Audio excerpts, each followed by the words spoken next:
Habemus Papa,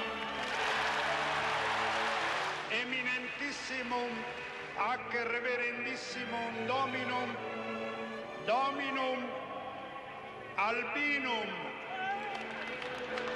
Sancte Romane Ecclesiae Cardinalem Luciani. 28 agosto 1978, Albino Luciani è il nuovo Papa con il nome di Giovanni Paolo I, ma il suo pontificato fu tra i più brevi della storia. Morì infatti appena 33 giorni dopo la sua elezione. Ricordato come il Papa del Sorriso, Papa Luciani è stato celebrato ieri nella sua Canale d'Agordo con una solenne messa in occasione del 37° anniversario dalla sua nomina. Un momento emozionante che ha assunto un valore ancora più profondo grazie alle parole pronunciate durante l'omelia dal vescovo di Belluno Feltre.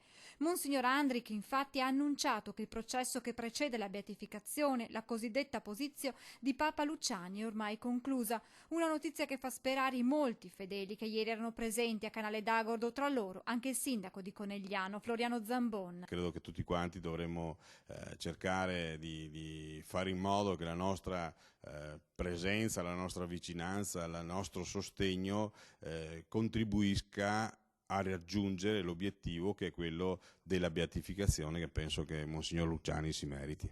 Ma durante il discorso di Monsignor Andrich c'è stata un'altra notizia che ha aperto il cuore di tutti. Tra i documenti per la canonizzazione anche una testimonianza firmata da Papa Emerito Ratzinger che, come riferito da Monsignor Andrich, mentre era cardinale pregava Papa Luciani come fosse già santo. È la prima volta nella storia della Chiesa che un Papa in carica, seppure emerito, testimonia a favore della beatificazione di un pontefice.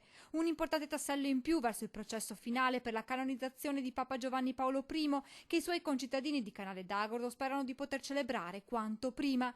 Un sogno che anche l'ex sindaco di Vittorio Veneto, Aldo Toffoli, conserva nel proprio cuore, insieme ai ricordi di Albino Luciani, al quale conferì la cittadinanza onoraria quando era vescovo della città. Noi lo attendiamo fiduciosi a questo traguardo, perché riteniamo che abbia tutti i titoli per essere portato su anche nella considerazione, come dire, visiva, sensibile, ecco, dei fedeli.